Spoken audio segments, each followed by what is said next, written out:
Assalamualaikum warahmatullahi wabarakatuh. Saya Anggun Wahyu Matasari, calon guru penggerak angkatan 9 dari SMK YPLP Perwira 2 Purbalingga. Pada kesempatan kali ini saya akan mewawancarai Bapak Kepala Sekolah SMK YPLP Perwira 2 Purbalingga terkait tugas demonstrasi kontekstual modul 3.1 tentang pengambilan keputusan berbasis nilai-nilai kebajikan sebagai pemimpin. Sebelumnya mohon maaf Pak Muji sudah mengganggu waktunya. Nanti saya minta waktunya kurang lebih 15-20 menit terkait tugas di calon guru penggerak ya Pak.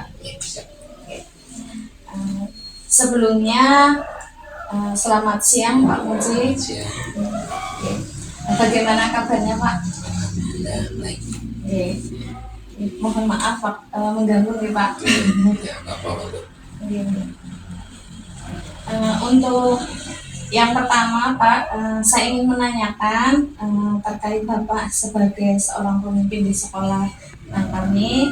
Yang pertama, selama ini bagaimana Bapak mengidentifikasi kasus-kasus yang merupakan dilema etika atau rujukan moral di lingkungan ini, seperti itu Pak. Jadi untuk identifikasi kasus-kasus yang kaitannya dengan dilema etika rujukan moral ya, itu tentunya yang pertama adalah dari pengamatan, kemudian juga kita mendengarkan dari keluhan, laporan atau apa saja dari semua unsur, baik itu dari guru, karyawan, kemudian siswa, juga masyarakat sekitar, termasuk juga komite atau orang tua siswa. Jadi kita selalu terbuka meminta masukan-masukan, kemudian kritisan-kritisan hingga kita bisa mengetahui berbagai hal yang terkait dengan hal tersebut. Berarti dari seluruh aspek yang mendukung di sekolah ini, seperti itu ya Pak. Betul. Selanjutnya Pak Muji, untuk yang kedua pertanyaannya, bagaimana Bapak selama ini menjalankan pengambilan keputusan di sekolah, terutama untuk kasus-kasus di mana ada dua kepentingan yang sama-sama benar atau sama-sama mengandung nilai kebajikan Pak? Ya, jadi dalam memutuskan suatu kebijakan atau etika yang mana masing-masing baik, maka di sini yang kita lakukan adalah melakukan analisa terlebih dahulu. Jadi dari dua yang baik ini kira-kira efek untuk kemaslahatan sekolah, kemaslahatan Bapak Ibu guru juga murid itu nanti harapannya bisa kita dahulukan mana yang lebih besar atau yang lebih memenuhi logikanya.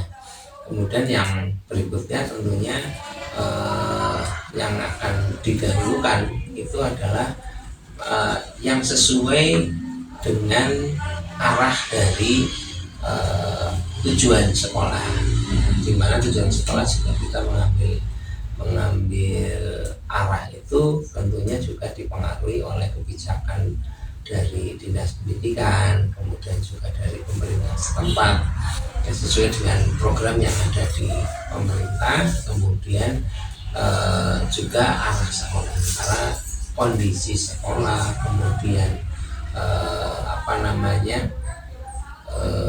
selain kondisi sekolah juga arah sekolah ini kan tidak selalu sama antara sekolah satu dengan yang lain, kondisinya bisa berbeda-beda, sehingga ketika ada dua hal yang baik akan tetapi kemudian kita yang baik ini saling bertentangan, kita akan memprioritaskan tentunya punya nilai kemaslahatan, yang kedua sesuai dengan kebijakan, yang ketiga tentunya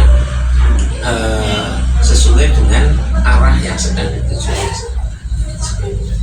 Berarti dengan berbagai pertimbangan ya Pak dalam pengambilan keputusan tersebut ya. Ini Terima kasih Pak. Terus yang ketiga Pak, bagaimana sih Pak langkah-langkah atau prosedur seperti apa yang biasa Bapak lakukan selama ini? Prosedurnya tadi sudah dijelaskan, pengambilan keputusannya, terus prosedurnya bagaimana seperti itu Pak? prosedur yang kita lakukan tentunya masalahnya sesuai masalah, artinya saya masalahnya kan terkait dengan dilema etika, termasuk dan rujukan moral ini tidak selalu sama, bisa berasal dari siswa, dari guru, dari orang tua, atau stakeholder lainnya. Nah, tentunya ketika ada suatu permasalahan, contoh misalkan ada suatu kegiatan yang menurut sebagian guru atau seorang guru atau beberapa itu baik, ya, kemudian menyarankan supaya sekolah misalkan mengikuti kegiatan tersebut. Nah, maka kita akan menganalisa seberapa pengaruhnya untuk kemaslahatan. Artinya kalau misalkan itu hanya untuk sebagian orang, kemudian harus menggunakan pendanaan yang tinggi, apalagi misalkan harus imbasnya harus sampai misalkan berpengaruh pada pembiayaan sekolah, atau katakanlah siswa harus iuran, orang tua harus iuran, padahal itu sesuatu yang baik tentunya.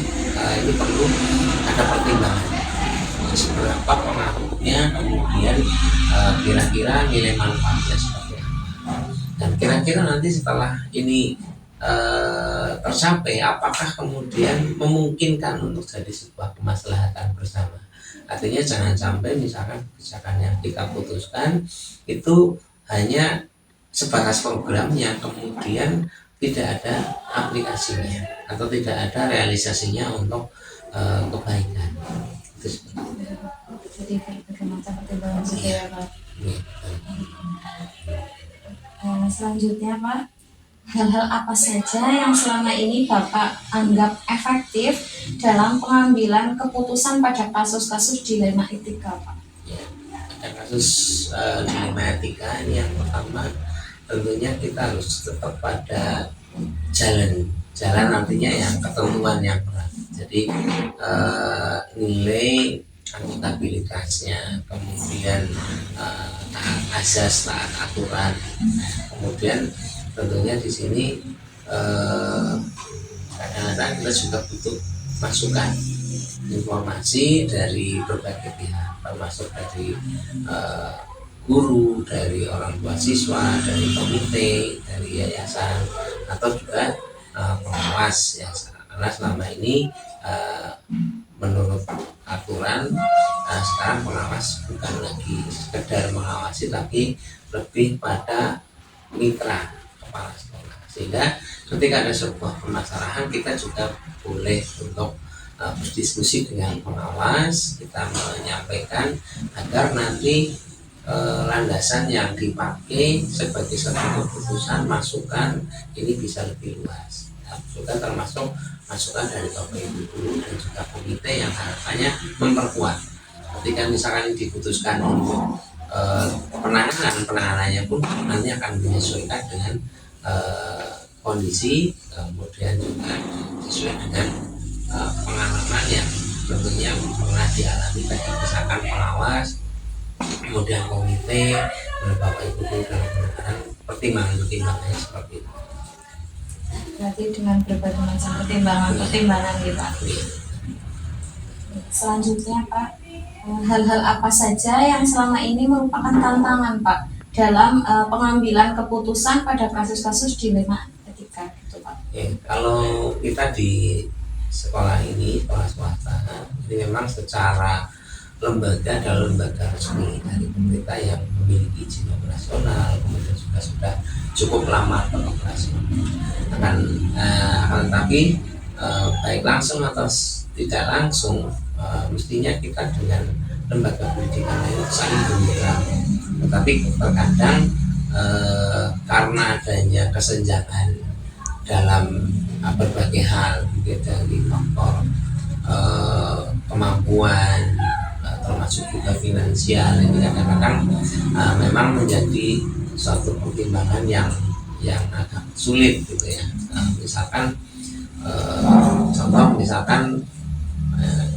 dilema misalkan yang terjadi, misalkan rebutan kepentingan atau mana yang didahulukan antara kepentingan keluarga atau kepentingan sekolah, dimana ketika kita harus mementingkan sekolah sementara sekolah belum bisa memenuhi apa yang menjadi standar, tentunya di sini kan tuntutannya akan lain gitu ya. Nah, dengan adanya seperti ini, maka dalam memutuskan ini sering bisa digunakan karena masing-masing orang punya standar yang berbeda-beda juga. Artinya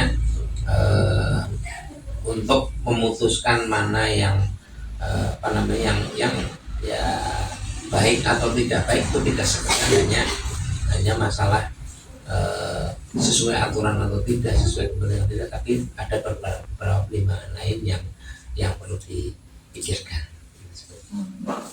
Berarti ini ya Pak, terus tantangan lah untuk pengambilan keputusan ya Pak.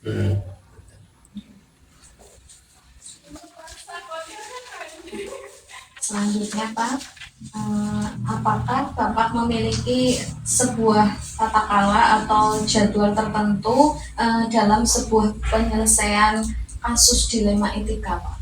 Ya, untuk penjadwalan secara periodik ada. Jadi setiap satu semester kita mencoba mencari permasalahan-permasalahan yang terkait dengan hal-hal tersebut. Sebenarnya tidak hanya itu saja, tapi semua hal. Artinya kita mencoba mengevaluasi, ya, karena kita membuat suatu perencanaan. Tentunya dalam pelaksanaan itu ada yang bisa jadi tidak pas, tidak sesuai dengan kondisi saat ini. Apakah itu sarprasnya, apakah itu manusianya gitu ya. Nah, adanya fluktuasi ini, perbedaan dinamika ini, maka kemudian kita juga menyesuaikan. Itu kalau yang rutin kita setiap setengah semester mesti ada studi wawancara dengan Bapak Ibu guru secara lebih dekat, artinya membahas permasalahan-permasalahan yang ada di lingkungan sekolah, terutama dari versi guru tersebut. Kemudian ketika ada satu permasalahan yang sifatnya tidak periodik, artinya tiba-tiba ada, maka kita juga akan memutuskan sesuai dengan kondisinya. Artinya tidak menunggu nanti ini belum waktunya, tidak. Tapi ketika ada satu permasalahan yang urgent, maka kita segera untuk melakukan tindakan, baik itu yang bisa dilakukan secara cepat, cukup diputuskan oleh sekolah atau kepala sekolah, atau bisa juga melalui satu pembahasan lebih lanjut baik yayasan, komite ataupun yang lain. Berarti itu sudah terstruktur ya Pak untuk penyelesaian kasusnya, ada jadwalnya. Selanjutnya Pak, ketika tersebut berarti langsung menyelesaikan di tempat ya Pak, atau memiliki sebuah jadwal untuk menyelesaikannya. Berarti memang ada tadi ya Pak, penyelesaiannya mungkin karena per semester, kemungkinan berarti karena dalam 1 tahun itu ada 2 semester, berarti 4 kali ya Pak, kurang lebihnya ya Pak. Jadi kalau yang memang urgent harus segera diselesaikan, ya tentunya kita membuat waktu berbeda, artinya tidak terjadwal. Yang terjadwal pasti ada evaluasi setiap setengah semester. Nah, tapi ada juga yang misalkan itu harus urgent, kalau kita nunggu nanti akan menyebabkan permasalahan besar, ya kita akan tangani dengan porsi sesuai dengan beratnya permasalahan. Jadi kalau memang itu cukup banyak diselesaikan oleh guru atau oleh waka atau oleh kepala sekolah, ya cukup itu. Tapi kalau itu memang tidak bisa terselesaikan, tentu akan naik ke tingkat berikutnya. Dan alhamdulillah setelah sampai saat ini ya jarang sekali terjadi hal yang sampai harus melibatkan eh, apa namanya komite, kemudian yayasan ataupun dinas. Ada tapi tidak sampai tidak terlalu sering. Oke. Masih bisa tertangani Ya, di bisa dalam tertangani. lingkungan sekolah Iya. sendiri ya Pak. Ya.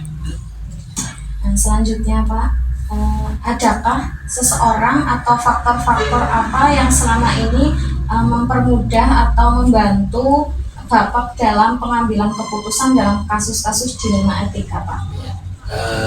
Hal yang membantu tentunya dari yayasan sebagai atasan, kemudian tadi dari pengawas selaku mitra, juga termasuk dari dinas, walaupun tidak secara garisnya tegak lurus, tetapi tentunya apa namanya sangat membantu dalam memutuskan permasalahan-permasalahan yang ada di sekolah. Juga tentunya mitra dari komite, kemudian dari bapak ibu guru yang tentunya memiliki kemampuan yang bagus dalam komunikasi, dalam diajak untuk bagaimana bekerja sama sehingga bisa mengatasi permasalahan terkait dengan ini. Berarti sehingga sampai permasalahannya selesai seperti itu ya Pak, sesuai dengan harapan Bapak dari semuanya gitu ya Pak, tanpa ada yang terugikan gitu nih. Harapannya seperti itu.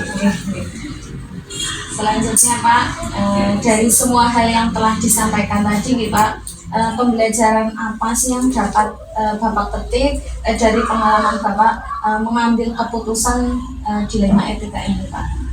Pelajaran yang saya petik dalam mengambil dilema etika memang yang pertama kesabaran. Jadi kita tidak harus mengatakan yang menurut kita benar itu benar. Jadi kadang-kadang kita juga harus mendengarkan orang lain, bahwa setiap komponen sekolah, baik bapak ibu guru, karyawan, siswa, orang tua, itu mereka mempunyai porsi masing-masing. Dan ketika kita kerjasama yang baik, maka diharapkan di situ juga menghasilkan sesuatu yang sama-sama diterima. Jadi sama-sama diterima belum tentu dalam bentuk nominal atau standar, tetapi kemudian bagaimana kita bisa memahami kesemuanya. Terima kasih banyak Pak atas jawaban-jawaban Bapak, ini sangat menginspirasi saya dalam penyelesaian masalah. Ketika mungkin suatu saat saya bisa seperti Bapak, posisinya seperti itu nih Pak. Terima kasih sekali Pak Muji atas waktunya dan sudah mendukung saya untuk menyelesaikan tugas demonstrasi kontekstual 3.1 ya Pak, terkait pengambilan keputusan berbasis nilai-nilai kebajikan sebagai seorang pemimpin, seperti itu Pak. Terima kasih lagi Pak, semoga Pak Muji selalu sehat. Saya akhiri, terima kasih Pak. Wassalamualaikum warahmatullahi wabarakatuh. Waalaikumsalam.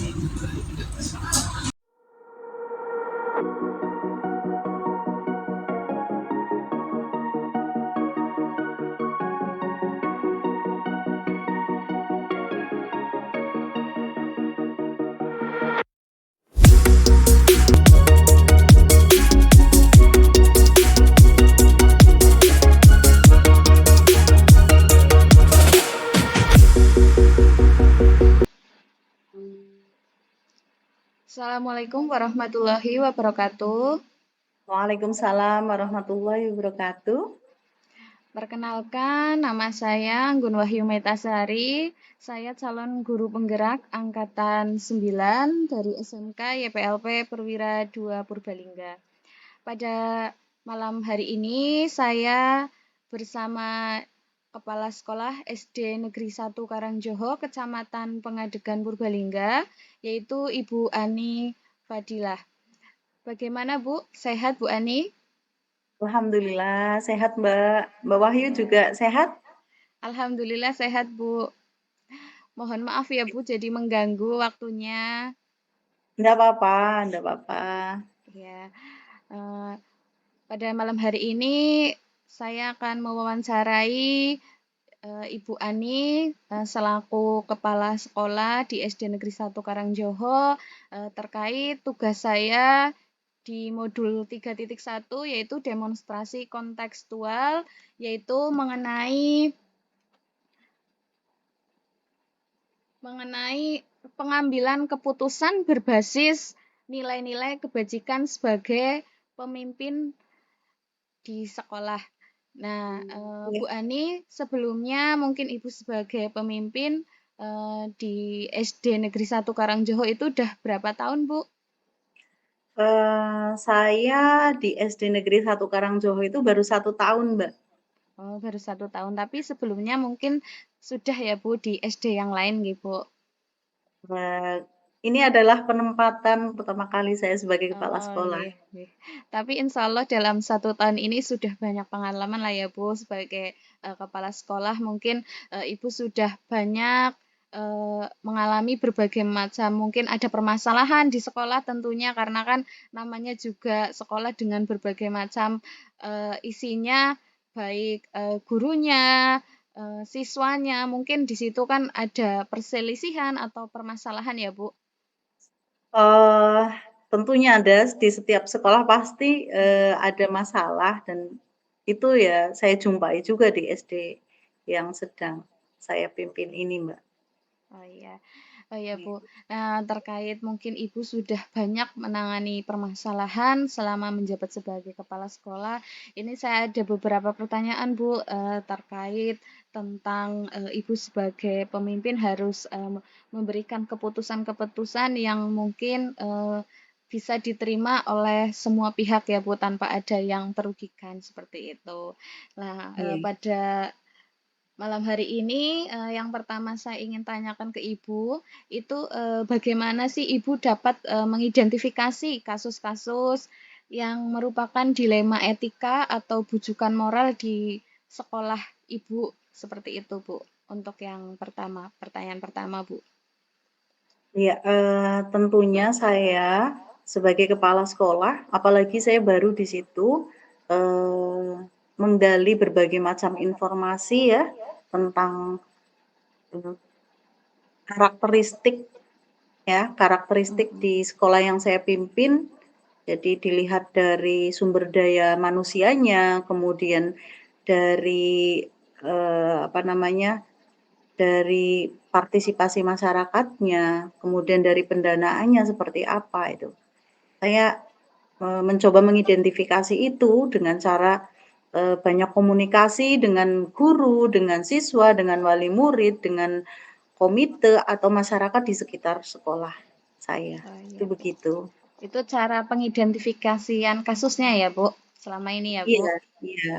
Ya, selanjutnya Bu, pertanyaan yang selanjutnya, bagaimana sih Ibu menjalankan pengambilan keputusan di sekolah Ibu, terutama untuk kasus-kasus di mana ada dua kepentingan yang sama-sama benar seperti itu Bu, atau sama-sama mengandung nilai kebajikan seperti itu Bu?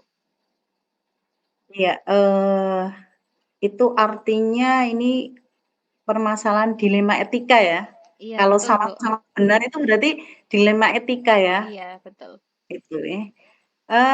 Dalam pengambilan keputusan di sekolah Mm-mm. saya apa namanya, melakukan beberapa tindakan seperti itu, akan tetapi dasar dari pengambilan keputusan ini tentunya yang pertama saya dasarkan pada nilai-nilai kebajikan ya. Kemudian nilai-nilai kebajikan kan banyak sekali ya, Mbak, ya. Ada Iya betul Bu. cinta dan kasih sayang, kebenaran, keadilan, kemudian ada kebebasan, persatuan, toleransi, tanggung jawab, kemudian ada penghargaan juga. Itu sebagai dasar pengambilan keputusan saya. Kemudian selain itu keputusan yang saya ambil harus dapat dipertanggungjawabkan juga, ya. Baik dipertanggungjawabkan, secara hukum ya terhadap, Mm-mm. institusi saya maupun terhadap Tuhan itu. Karena tadi, bertanggung jawab itu tidak hanya kepada manusia, tetapi kepada Tuhan juga. Kemudian, untuk selanjutnya sebagai dasar pengambilan keputusan itu, saya dasarkan keberpihakan saya kepada murid.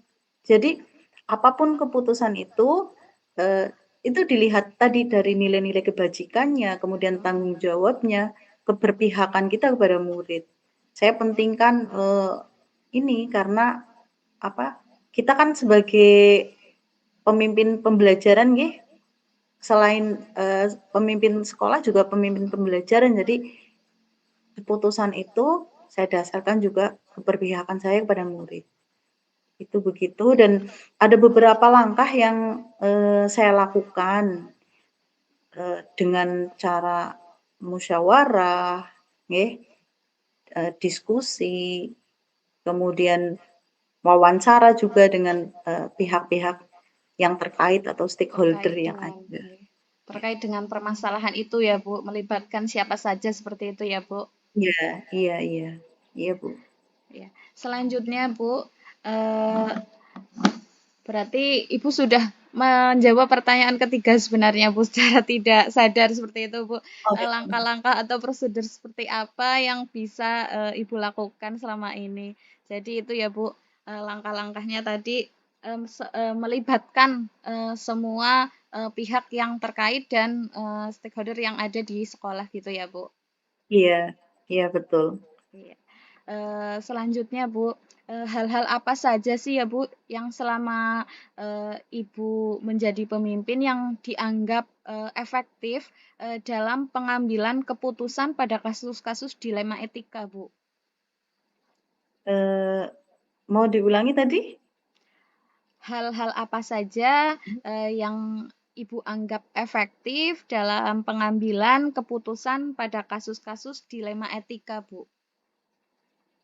Yang membuat efektif ya? Nggih, Tentunya, apa namanya, proses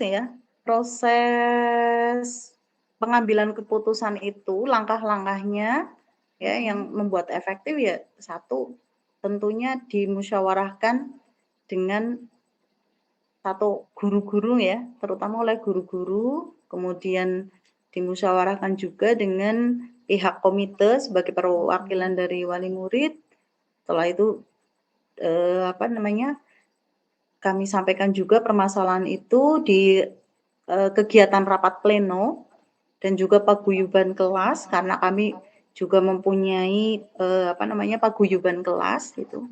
Kemudian, kami konsultasikan juga dengan pihak Korwil, kalau di sini Korwil nggih, Korwil, ya jika masih, apa, masih menemukan permasalahan yang perlu didiskusikan kembali, kami juga kadang-kadang, melakukan komunikasi dengan dinas pendidikan. Itu begitu, Mbak. Berarti tergantung seberapa besar permasalahan yang timbul ya Bu.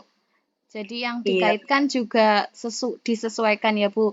Misal cukup dengan Bapak Ibu guru atau dengan wali murid itu berarti misal permasalahan cukup sampai di situ cukup seperti itu ya Bu, tidak diperpanjang ya Bu. iya betul. Nggih.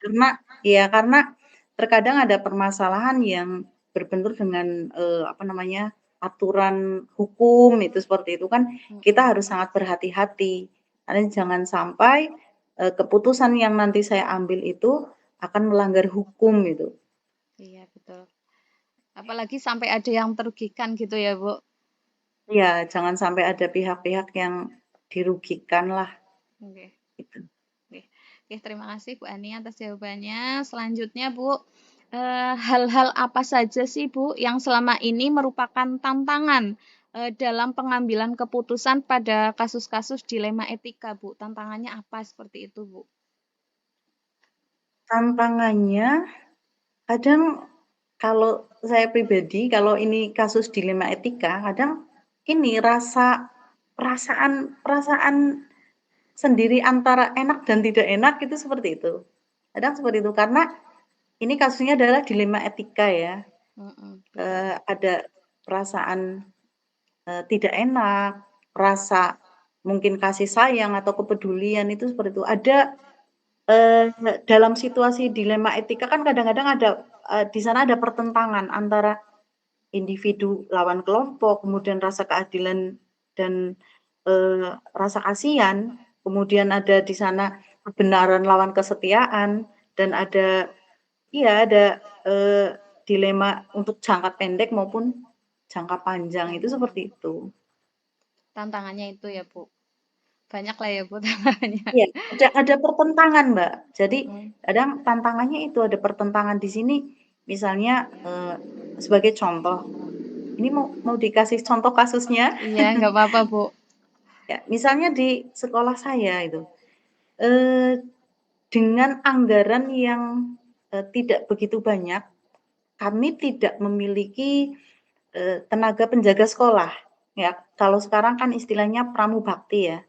Nah, eh, ketika saya membiarkan sekolah tidak memiliki pramubakti, otomatis kegiatan pembelajaran akan terganggu. Karena apa? Gurunya mungkin pagi-pagi harusnya ngurusi anak-anak, di Mm-mm. sana harus ngurusi kebersihan sekolah, kemudian apa, ketertiban, itu seperti itu nggih.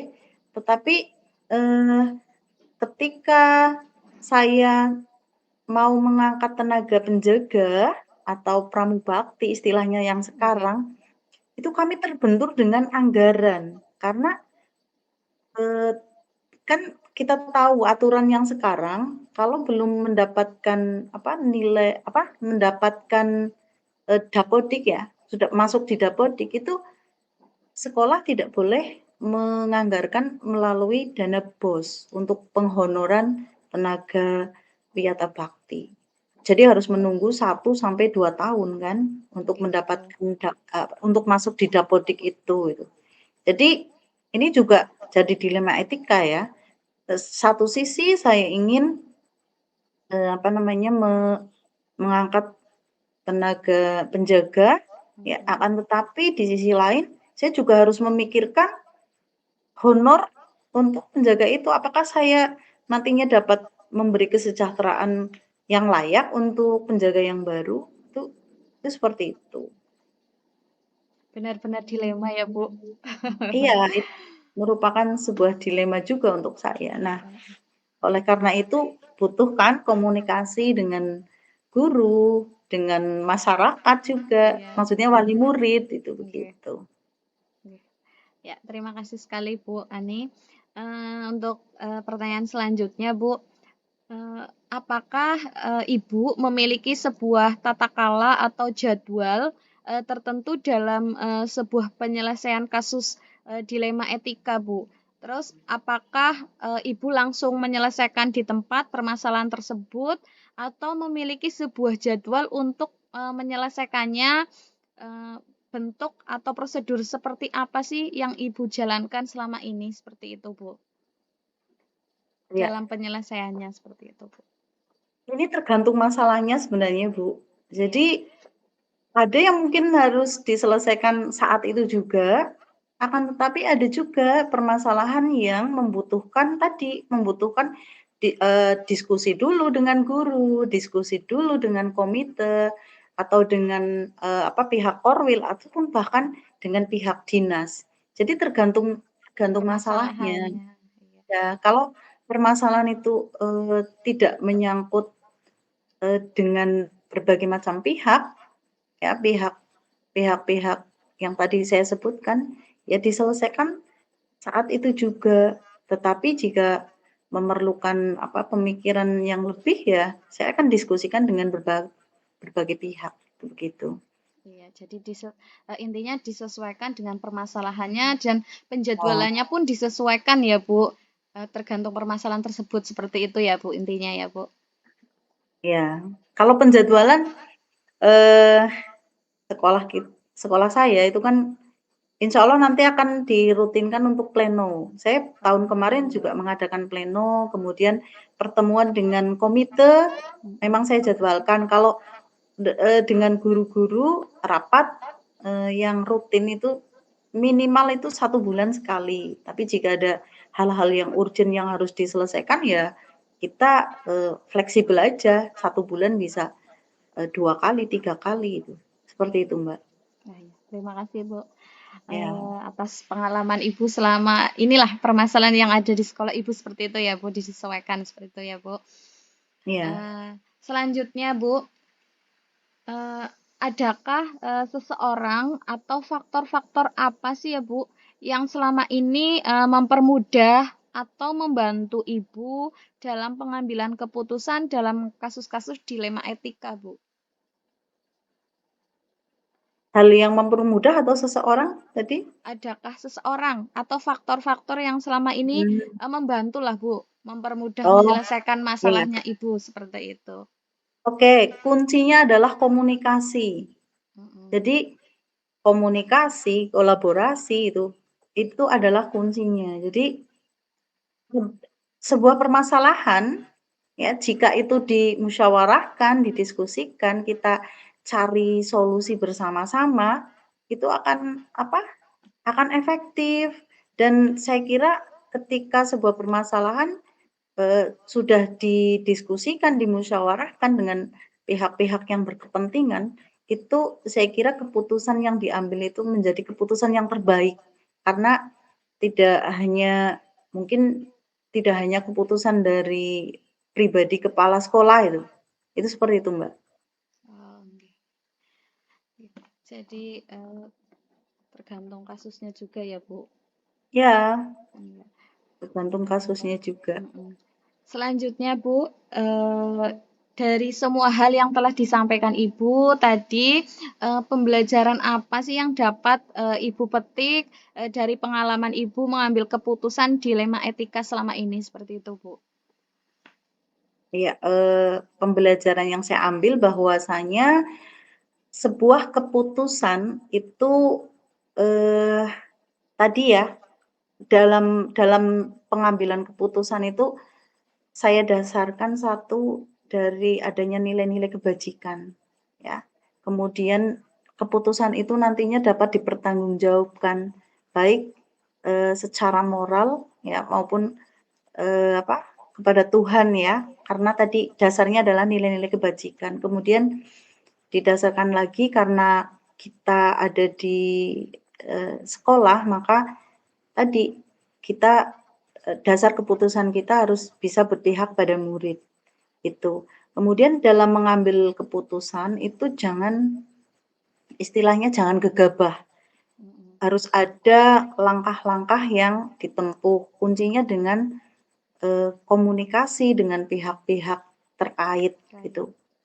Iya, itu seperti itu, Mbak. Oh ya, sangat menginspirasi saya, Bu, jawaban-jawabannya. Karena dengan berbagai kebijakan Ibu itu insya Allah tidak ada yang terugikan di sini ya Bu, ketika ada permasalahan dilema etika seperti itu Bu. Karena banyak Iya. pertimbangan-pertimbangan yang perlu dipertimbangkan seperti itu ya Bu. Ya, jadi dalam mempertimbangkan itu, apa namanya, kan kita perlu perlu tahu aturan, perlu perlu paham tentang aturan-aturan nggih. Contoh ketika tadi saya mau mengangkat tenaga wiyata bakti penjaga, kalau saya tidak tahu aturan, saya akan buat SK ya, SK untuk penjaga kan, ternyata di peraturan yang baru kan tidak boleh, itu begitu. Jadi ada uji legalnya ya, uji legal di sana melanggar hukum atau tidak itu. Kemudian ada, uji regulasinya seperti apa itu. Ada, dari kode etik kalau itu apa, permasalahan yang berkaitan dengan, apa namanya, peraturan profesi kita sebagai guru itu. Kemudian ada uji publikasi juga, bagaimana kalau misalnya permasalahan itu muncul atau viral, itu seperti itu. Nah, kita juga sampai mempertimbangkan seperti itu. Dampak-dampaknya Kemudian gitu ya Bu, yang iya, ditimbulkan dari apa betul. hasil Iya, hasil itu apa sendiri ya keputusan Bu, kita, keputusannya ya. iya, Ya, Bu. itu begitu. Terima kasih sekali Bu Ani sudah mendukung saya dalam menyelesaikan tugas di calon guru penggerak ini. Mudah-mudahan Bu Ani selalu diberikan kesehatan ya Bu. Amin amin Nggih, selalu panjang umur dan bahagia ya Bu. amin. Doa yang sama untuk panjenengan, mudah-mudahan Nggih. sukses selalu dan sampai akhirnya nanti dapat menyelesaikan, program pendidikan guru penggerak ini. dan sukses juga untuk panjenengan dan, nanti diharapkan jenengan juga bisa menjadi, pemimpin dalam, baik pembelajaran kemudian atau pemimpin di sekolah yang nantinya akan jenengan ini, apa namanya, tempati, gitu, Amin. seperti itu. Ya, amin, Bu. Terima kasih sekali, Bu. Pokoknya Sama. jawaban-jawaban Ibu itu sudah menginspirasi saya. Semoga saya juga bisa seperti Bu Ani, seperti doanya Bu Ani kepada saya tadi. Oke, Amin oke, amin. seperti itu. Terima kasih sekali Bu Ani atas dukungannya, bantuannya untuk menyelesaikan tugas di Calon Guru Penggerak ini. Terima kasih. Bu Ani mau istirahat, saya jadi mengganggu ya Bu waktunya. Nggak apa-apa, kita belajar bersama-sama, Mbak. Oke, terima Belajar. kasih sekali lagi. Saya akhiri. Wassalamualaikum warahmatullahi wabarakatuh. Waalaikumsalam warahmatullahi wabarakatuh.